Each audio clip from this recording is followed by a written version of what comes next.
Shalom Sobat Sep, kita berjumpa lagi di podcast Buka Hati. Ini adalah podcastnya Sep, Sentra Evangelisasi Pribadi Santo Yohanes Penginjil yang mempunyai moto membawa Kristus dalam dunia kehidupan kita sehari-hari. Nah, Sobat Sep, kita ini akan masuk ke tahun ajaran baru, tahun 2022. Nah, banyak yang bertanya-tanya, kalau di Sep itu apa sih yang dipelajari gitu ya? Terus apa saja yang dilakukan nanti?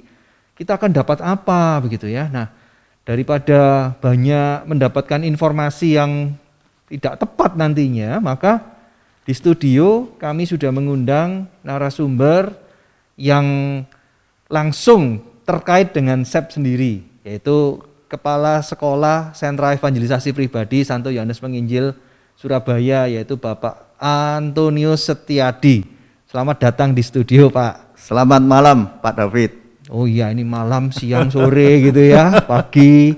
Ya. Apa kabar Pak Set? Biasanya baik, dipanggil Pak baik, Set baik. gitu ya. Iya. Oke. Panggilan yang akrab, Set gitu. Oke, Pak Set. Pak Set, kita langsung saja ya. Iya, Pak Jadi David. dengan tema podcast kita hari ini itu adalah belajar apa di SEP. Mengapa sih kok ada tema belajar apa di SEP? Itu karena ya muncul pertanyaan-pertanyaan, sebenarnya banyak yang tanya. Yang daftar ke SEP itu untuk tahun ajaran 2022 nanti sudah banyak dan mereka bertanya-tanya, kalau di SEP nanti belajar apa yang saya dapatkan dan sebagainya. Nah, supaya jelas apa yang dipelajari gitu ya, maka kita akan gali, kita akan kupas gitu ya, supaya kita tahu nanti ternyata itu gitu ya. Nah, Pak Set, sebagai pertanyaan yang pertama kita mungkin bisa dijelaskan dulu, apa sih visi dan misinya SEP Surabaya ini, Santo Yohanes Penginjil Surabaya. Silakan Pak Set. Ya, terima kasih Fit. Jadi sebelum lari ke visi misi, mungkin ya para penonton, para orang-orang yang mau mendaftar di SEP itu perlu tahu dulu, SEP itu apa sih sebetulnya ya. Nah, SEP itu sebenarnya adalah wadah pembinaan dan pendidikan rohani di dalam BPK PKK Keuskupan Surabaya yang mengantarkan setiap umat Katolik untuk bisa melakukan tugas perutusan dan menjadi saksi Kristus. Iya. Nah, tentunya selain mereka melakukan tugas perutusan dan menjadi saksi Kristus itu, mereka juga melakukannya di dalam persekutuan, ketaatan dan kesetiaan dengan gereja Katolik, Fit. Itu yang paling penting, Fit. Iya. Ya. Nah, tadi David menanyakan tentang visi. Nah, visinya karena tadi wadahnya adalah wadah pendidikan. Iya. Maka visinya juga setiap umat Katolik itu bisa melakukan tugas perutusan dan menjadi saksi Kristus, Fit. Ya. Tidak melalui apa? Melalui perkataan dan perbuatan mereka sehari-hari dalam kehidupan sehari-hari. Nah, terkait dengan visi itu, maka tadi karena saya bilang SEP itu adalah wadah pembinaan dan pendidikan, maka SEP itu merancang dan melaksanakan suatu kurikulum. Kurikulumnya untuk apa? Tentunya yang pertama untuk mengajak siswa atau peserta di dalam SEP itu untuk bisa melakukan relasi dengan Allah Tritunggal. Mengalami relasi. Ya, mengalami relasi. Yang kedua, pasti kita juga merancang supaya mereka mau terbuka dan dipimpin oleh Allah Roh Kudus. Ya. Karena dengan terbuka dan mau dipimpin itu akan akan membuat mereka bisa menjadi serupa Kristus. Itu. Nah, kalau itu dilakukan, maka mereka bisa menjadi garam dan terang di dalam apa? Di dalam keluarga, di dalam gereja, di dalam masyarakat, Fit. Oke. Itu, Fit. Jadi itu yang menjadi visi dan misinya SEP Yohanes Penginjil ini ya Pak Set ya. Betul. Nah, sebelum masuk nanti ke apa sih yang dipelajari di SEP, saya perlu tahu dulu kira-kira SEP ini perannya apa di dalam gereja. Ya, betul. Nah, peran SEP itu gini, Fit. Saya mencoba membagi dua. Ya. Pertama, apa yang saya alami, dan tentunya apa yang saya lihat dari teman-teman yang sesudah mereka, kalau pakai kata saya ya, alumni SEP, gitu ya, atau mereka sudah menyelesaikan satu pendidikan di dalam SEP ini. Yang pertama yang saya alami, adalah SEP itu punya moto yang sangat saya rasakan tepat untuk diri saya. Yang tadi pertama saya sampaikan itu ya. Membawa Kristus ke dalam dunia kehidupanku sehari-hari. Dan betul, karena saya itu membawa Kristus, diajak membawa Kristus, maka saya berusaha untuk mengalami Kristus. Gitu. Karena saya diajak untuk mengalami Kristus, maka banyak hal yang membuat saya itu bisa ya dekat dengan Dia. Misalnya contoh yang paling sederhana gini, Fit. Karena saya merasa dekat dengan Dia, Ekaristi itu bisa menjadi hidup loh, Fit, untuk saya. Ya. Gitu. Nah, pengalaman akan kasih Allah itu, yang saya berusaha untuk bagikan kepada teman-teman. Ini pribadi, Fit. Ya. Tetapi saya juga melihat nih, teman-teman yang dulu mungkin di lingkungan itu tidak aktif dan sebagainya, gara-gara ikut SEP, itu ya, atau ikut CAP, mereka itu mudah untuk digerakkan nih, Fit. Untuk membantu, mendukung lingkungan. Di lingkungan saya itu banyak, Fit. Ada beberapa orang yang rutin membantu kegiatan di lingkungan. Itu. Saya juga mendengar teman-teman tuh aktif di paroki, entah di DPP, entah menjadi AI. Dan itu sangat membantu. Nah, benar enggak? Termasuk David tuh? Iya, betul. Nah, Pak Set. saya pernah dengar David kan jadi ketua lingkungan ya. Nah, itu Fit. Iya. Seperti yang saya ceritakan di podcast yang bareng sama Romo Jelantik itu. Iya, benar, Fit. Betul. Jadi juga kita bisa belajar peran SEP dalam kehidupan gereja Katolik ini juga kita bisa lihat di podcast yang Sukacita bagi Gereja itu yang sama Romo Jelantik itu ya. Betul, Fit. Ya, mungkin Sobat SEP bisa ngulang lagi, dilihat lagi gitu ya. Lagi ya. Betul. Nah, Pak Set, terus apa yang dipelajari di SEP ini nanti? Kalau misalnya saya ikut SEP di tahun ajaran 2022 nanti, apa sih yang saya pelajari gitu? Ya. Tadi saya katakan ya, di dalam misi itu adalah tentang relasi dengan Allah Tritunggal ya. Sebetulnya seluruh pengajaran di dalam SEP itu ya, SEP atau CAP itu ya, fokusnya yang pertama adalah para siswa, para peserta itu diajak untuk bisa mengalami relasi dengan Allah Tritunggal. Itu relasi. Mengalami relasi. Karena dengan relasi itu mereka akan bertumbuh, Fit, untuk bisa mencintai Tuhan dan sesama. Gitu. Dan kalau mereka bisa mengikuti pengajaran di SEP terus, pada akhirnya mereka akan menjadi jelas bahwa salah satu fokusnya lagi adalah supaya mereka bisa lebih mencintai gereja Katolik nih, Fit. Jadi kalau diringkes itu ya relasi, ya mencintai Allah dan sesama, dan lebih mencintai gereja Katolik. Itu saya rasakan loh, Fit.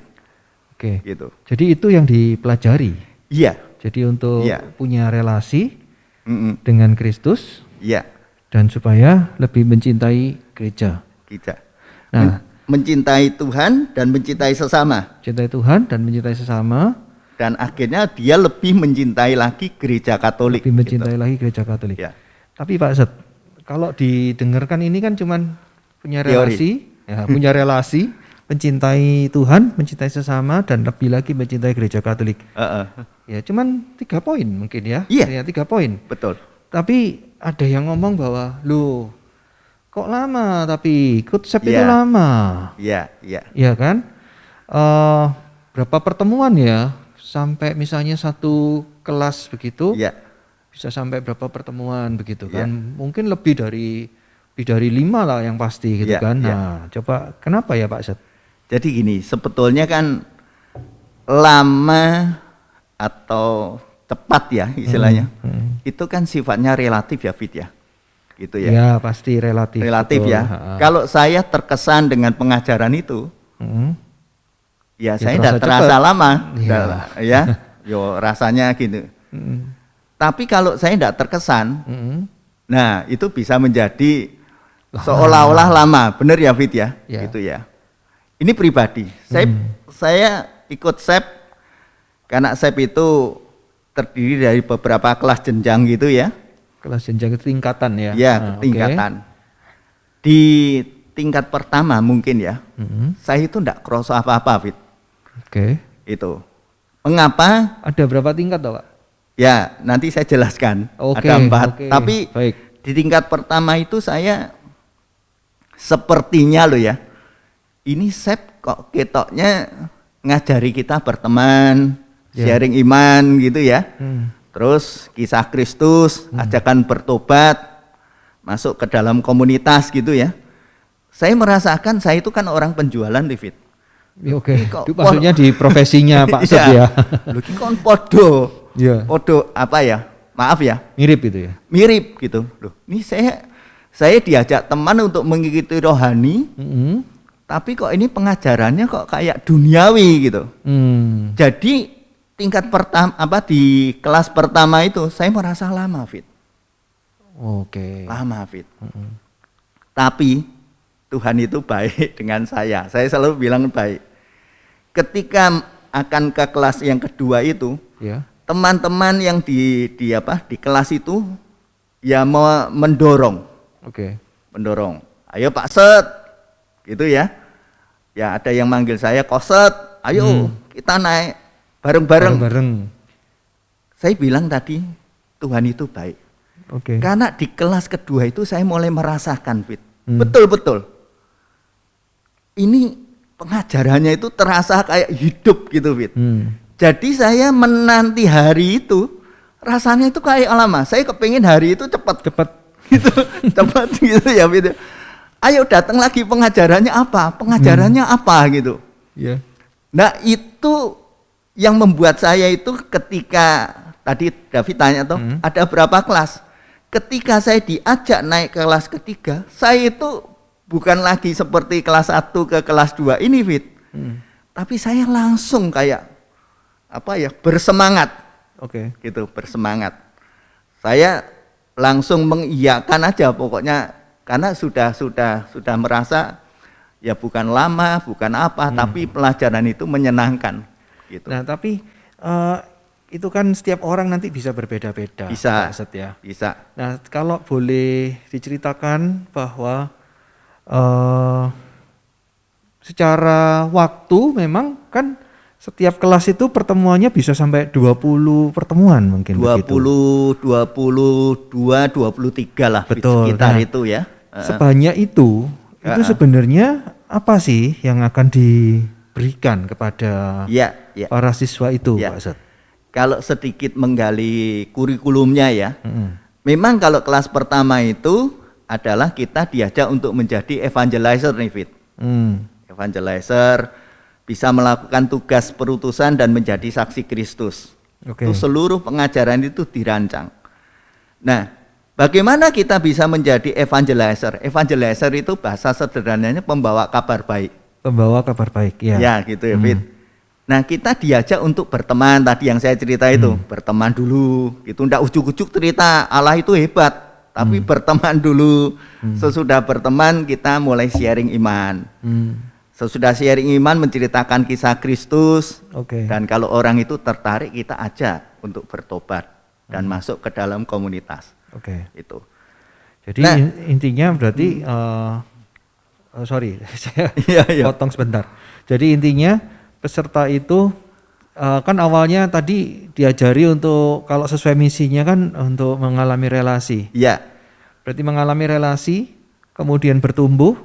Karena dia bertumbuh maka dia bisa ada ini kan merasakan cintanya Tuhan dan dia bisa mewartakan, menjadi evangelizer gitu ya. Betul, mengalami, ya. Maka dia mewartakan. Iya, betul. Nah, itu dikemas di dalam pengajaran sepanjang 23 pertemuan itu kan gitu kan. Sehingga boleh dikatakan bahwa loh kok bisa segitu banyaknya? Loh iya, yang kan memang diajari untuk bertumbuh kan di situ gitu ya. Sehingga bukan hanya teori-teori praktis, tetapi ada satu pertumbuhan, sehingga memang butuh waktu yang seperti itu gitu ya Pak Sat ya. Betul. Oke. Dan gini Fit, selain diajari bertumbuh, salah satu yang saya rasakan pribadi ya, itu adalah pendampingan Fit. Oke, ada pendampingan. Ada pendampingan. Jadi sejak saya di kelas yang pertama itu misi evangelisasi, itu sudah ada pendampingan. Pendampingan supaya kita bisa tumbuh di dalam hidup doa dan baca firman, itu didampingi Fit. Dan itu sangat saya rasakan karena ya saya harus jujur, saya orang Katolik, tidak pernah baca firman, ya doanya ya seperti itulah Fit. Ya, jadi akhirnya saya didampingi dan itu saya rasakan. Itu berkesan. Mungkin sehingga kalau begitu didampingi waktu panjang pun jadi tidak terasa. Tidak terasa. Jadi sebenarnya ini bukan masalah panjang atau pendeknya, tapi ketika kita ini diajak terus masuk didampingi supaya kita bisa bertumbuh, akhirnya seperti Pak cerita, wah tambah semakin kepingin cepat gitu. Ayo kok lama banget ya harinya gitu ya. Ayo dan segera kelas lagi Benar itu saya rasakan benar. Jadi ini menarik sekali ya, karena banyak orang yang menganggap lama gitu ya, nanti belajar apa, aduh aku paling berapa pertemuan terus gak kuat protol lah gitu ya. Tapi ternyata pengalaman pribadi Pak Set ini justru mengatakan hal yang lain gitu ya. Betul. Nah Pak, itu kan tadi kita bahas baru pertemuan satu jenjang, satu tingkat. Tapi ada ini kan selama kita belajar di SEP itu kan ada 4 tahun ya Pak Set ya. 4 tahun ya. Nah, apa sih kalau tadi Pak Set belajar satu tingkat dengan misalnya belajar sampai 4 tahun, apa saja yang akan dialami ini dengan kita belajar sepanjang 4 tahun itu? Ya, Fit. Jadi tadi kan saya sudah cerita yang kelas pertama ya. Kita jadi evangelizer dan sebagainya. Nah, di kelas kedua ini Fit, saya benar-benar bisa merasakan tadi yang saya cerita, saya bisa merasakan karena gini. Saya mulai ngerti kenapa kalau saya jadi evangelizer kok saya mesti dijadikan murid dulu. Nah, itu saya mulai jadi hidup. Gitu. Karena kalau secara sederhana kan murid itu belajar. Betul. Belajar untuk melakukan apa yang diajarkan gurunya. Betul sekali. Gitu, Fit. Jadi saya diajak untuk mengenal bagaimana saya bersikap sebagai murid, mengapa saya menjadi murid, bagaimana saya harus menjadi murid, itu semua diajarkan dan itu membuka satu wawasan di dalam hidupnya saya. Oh, aku baru bisa melakukan tugas itu kalau aku mau betul-betul menjadi muridnya. Itu Fit. Ditambah lagi Fit, ini ditambah lagi, ditambah lagi. Terus mulai diajarin. Yang juga berkesan bagi saya itu adalah murid itu kan satu hari akan bertumbuh menjadi seorang murid yang matang, istilahnya matang atau dewasa. Nah, di dalam pengajaran itu Fit, saya itu mulai ditunjukkan oleh para pengajar pada waktu itu ya, apa sih yang membuat orang itu bisa matang di dalam kehidupan rohani itu. Terus hambatannya apa dan cara mengatasinya. Jadi bayangkan Fit, orang yang tidak tahu apa-apa, begitu tahu jadi murid itu seperti apa, terus diajari bagaimana menjadi matang sebagai murid. Dan diajari cara mengatasi hambatannya, kira-kira bagaimana Fit? Seneng enggak Fit? Lengkap jadinya. Lengkap, seneng saya. Lengkap. Ini kelas pemuritan kedua, tahun kelas kedua. Pemuritan itu yang disebut. Nah, itu yang berkesan bagi saya. Gitu. Karena itu ketika saya diajak naik ke kelas ketiga, saya itu merasa, waduh, saya itu harus cepat-cepat mengikuti kelasnya. Nggak mau ketinggalan. Nggak mau ketinggalan. Dan kelas ketiga itu menarik lagi, Fit. Betul-betul menarik. Karena supaya kita bisa melakukan tugas pelayanan kita, gitu ya. Ya. Kita itu pertama kali dibentuk untuk punya karakter Kristus, Fit. Nah, itu dibuka dengan pengajaran kalau kita tahu ya namanya buah roh, gitu ya. Oh, dibuka, Fit. Saya dibukakan gitu ya. Yeah.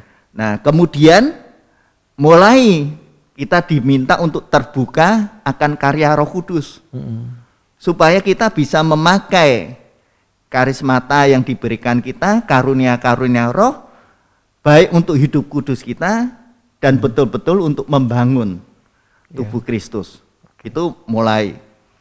Sesudah itu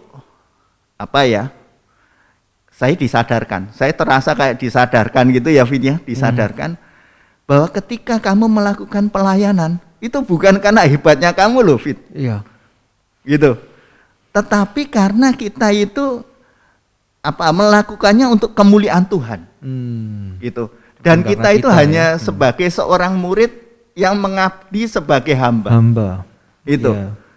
Dan ketika kita melakukan pelayanan, kita memberikan persembahan yang hidup dari diri kita. Nah, itu pengajaran itu betul-betul kalau orang bilang itu makin membuat saya itu merasakan, oh, puji Tuhan, saya kok bisa diajak teman saya itu tadi masuk ke SEP. Meskipun tahun pertama itu saya rada bingung itu diajarin apa gitu. Nah, itu, Fit. Terus? Nah, sesudah itu di tahun keempat, supaya kita bisa melayani dengan iman Katolik yang benar, itu diajar ajaran gereja Katolik oleh para romo. Nah, itu membuka lagi, Fit. Kita orang Katolik kan, maaf ya, waktu itu saya enggak ngerti Katolik Katolik saya Katolik. Katolik rutinitas gitu. Iya, Katolik rutinitas. Mulai dibukakan pelan-pelan. Oh, ngerti kita. Jadi 4 tahun itu hampir saya itu tidak terasa kalau itu 4 tahun. Bahkan ketika selesai 4 tahun itu teman-teman dan termasuk saya juga bertanya, mau apa lagi? Gitu. Selesai gitu. Ya. Nah, itu ya bukan promosi ya, tapi itu kenyataan yang saya alami. Ya, berarti ini pengalaman pribadinya Pak Zat gitu ya, ketika awal mula diajak masuk ke kelas pertama, kelas tingkat kedua, tingkat ketiga sampai tingkat keempat, akhirnya mencari lagi, loh kok udah selesai gitu. Berarti bisa disimpulkan bahwa setiap tahun itu antar kelas itu saling berkaitan ya Pak Zat. Iya, berkaitan. Memang ada maksudnya. Iya, ada maksudnya. Seperti yang Pak Zat ceritakan tadi itu ya. Jadi kita itu kayak digiring ya, istilahnya digiring tanpa kita merasakan gitu, Fit. Tapi pada akhirnya kita itu tahu, oh ya seperti inilah ya. Dan saya selalu kalau boleh saya angkat jempol dua-dua ya, entah siapa yang waktu itu merancang kurikulum itu. Jadi tapi saya rasakan dari saya itu di kelas AGK itu sekitar ini ajaran gereja Katolik ya. Tahun 2006, Fit. Bayangkan, Fit. 2005 2006 itu ya. Berarti kan kurikulumnya itu sudah ada sebelumnya. Ini tahun 2021. Betul. Berapa tahun, Fit? Ya, 15 tahun ya. Berarti lebih dahulu kan? Betul. Mungkin bisa hampir 20 tahun dirancang seperti itu. Dan sampai hari ini kan memberkati kita semua, Fit. Termasuk David kan? Betul. David ikut SEP Tuhan. Tahun berapa, 2010. 2010. Iya. Kurikulumnya kan sudah mengantar kita untuk mengalami relasi dan sebagainya itu ya, Fit ya. Benar sekali Pak Zat. Ya. Itu. Oke. Terus apakah ini hanya untuk orang Katolik? Memang apakah boleh kalau misalnya non Katolik atau mungkin belum dibaptis atau bagaimana Pak Zat? Jadi untuk orang-orang memang prioritas pertama untuk orang Katolik, Fit. Gitu. Tapi kan juga ada orang-orang yang simpatisan Katolik atau orang itu sedang belajar untuk jadi orang Katolik. Nah, mereka juga boleh ikut. Bahkan teman-teman kita yang non Katolik ya, kalau mereka pengen belajar pun mengetahui iman Katolik ya, kita juga perbolehkan, Fit. kita perbolehkan. Tapi biasanya saya sebelum mereka menjadi siswa gitu ya, menjadi peserta, saya tanya dulu motivasimu apa. Ya. Itu kalau motivasinya pengen belajar, pengen tahu iman Katolik, ya saya oke. Tapi kalau motivasinya cuma cari maaf ya kelemahan Katolik, ya saya enggak, wes. Jadi baik, tujuannya Pak. Itu. Ya. Lulus SEP ini ada gelarnya atau ini sering ditanyakan orang ini Pak Sud. Tidak ada, Fit. Tapi ada ya. Tapi luar biasa. Tuhan itu sudah memberi kita satu gelar yang disebut pembawa kabar baik, itu gelar yang luar biasa. Ya sudah dapat gelar itu gitu ya. Yang membuat saya dan David kan tidak pernah berhenti toh untuk mewartakan kabar baik. Puji Tuhan. Ya. Oke, Pak Sud. Boleh diceritakan mungkin lebih konkret mungkin apa sih yang metode belajar seperti apa yang tadi Pak Sud katakan membantu pertumbuhan relasi dengan Tuhan. Nah, itu ada contohnya mungkin seperti apa? Ya, selain pengetahuan yang diberikan lewat pengajaran itu ya, yang paling saya rasakan adalah pendampingan di dalam doa. Baca firman. Terus saya lebih kayak didorong bersemangat untuk lebih menyintai Ekaristi, Fit. Itu ya.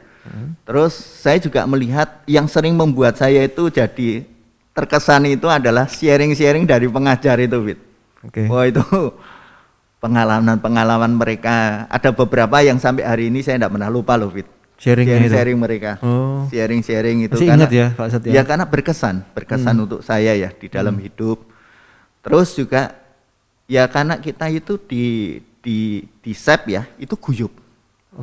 Jadi sharing teman itu, gitu. Sharing teman itu juga menyemangati saya. Saya naik kelas kedua itu, salah satu yang menyemangati saya itu adalah orang yang sudah tua, Fit. Sudah tua, usianya waktu itu tua.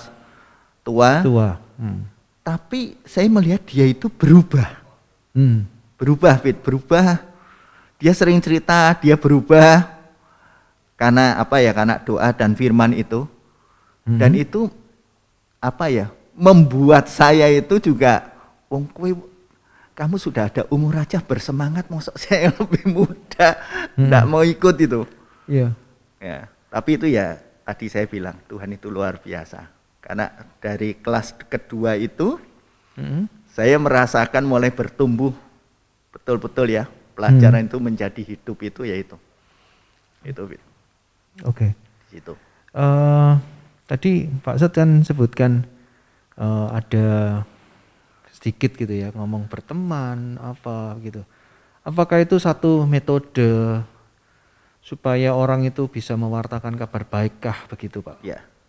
Ya metode, David. Metode ya. Sekarang kalau saya enggak kenal David gitu ya. Terus saya tiba-tiba bicara Allah itu baik, Allah itu hebat, Allah itu macam-macam gitu ya. Ya mungkin bisa diterima, tapi lebih banyak kan ditolak, David. Betul ya, Fit ya. Tapi kalau aku berteman dan David tahu, aku bisa bersahabat dengan David. David tahu tentang karakter saya dan sebagainya. Itu kan jauh lebih mudah, David. Betul sekali. Untuk diterima. Gitu. Jadi itu salah satu metode yang diajarkan ya. Ini kasih bocoran sedikit aja ya, nggak usah banyak-banyak ya, Pak Sud ya. Nanti kalau pengen tahu banyak ikut gitu ya. Sehingga ya wis langsung nyebur aja gitu ya. Nanti tahu gitu ya. Seperti apa yang diajarkan selama di kelasnya SEP ini. Ya saya kira semuanya sudah didapatkan ini. Jadi kita udah tahu sekarang belajar apa di SEP ya, itu tadi yang diceritakan Pak Sud bahwa kita ini bukan bicara tentang teori yang dan sebagainya gitu ya. Ya teori ada, tetapi pada intinya mungkin Pak Sud bisa ini ya Pak, kalau mungkin ada yang salah. Ya, kalau saya yang paling saya rasakan itu gini loh, Fit. Belajar di SEP itu bukan pengetahuan. Bukan pengetahuan. Tetapi yang saya rasakan pribadi nih adalah perubahan dari dalam. Iya. Itu yang saya selalu kepingin orang itu belajar di SEP. Kenapa? Karena ada sesuatu yang saya mungkin tidak bisa cerita, tapi saya bisa merasakan dirinya saya. Saya itu berubah dari dalam. Itu. Nah, itu yang kenapa saya itu sampai hari ini juga getol, Fit. Iya. Itu. Betul. Itu. Oke, jadi ada perubahan dari dalam sehingga kita bisa bertumbuh dan mengalami relasi yang lebih baik lagi dengan Tuhan. Iya. Sehingga ketika relasi itu semakin bertumbuh, maka kita merasakan cintanya Tuhan luar biasa itu ya. Betul. Sehingga itu yang akan kita wartakan kepada setiap orang betul. di dalam dunia kehidupan kita sehari-hari. Betul, Fit. Betul begitu ya Pak Setia. Makanya kita membawa Kristus dalam dunia kehidupanku sehari-hari. Iya. Betul begitu Pak Setia? Itu menjadi hidup ya. Itu jadi hidup. Iya, gitu ya. menjadi hidup. Oke. Jadi kita kasih pesan sama Sobat Sep supaya ayo segera daftar. Oke, Sobat Sep, kita sampai di sini untuk edisi podcast kali ini. Kita udah tahu apa yang dipelajari di SEP ya. Jadi untuk tahun ajaran 2022 tanpa ragu lagi, kita langsung daftar saja gitu ya. Nah, bagikan video ini ke teman-teman, suruh mereka subscribe dan tekan loncengnya supaya terupdate terus dengan video-video berikutnya. Buka hati.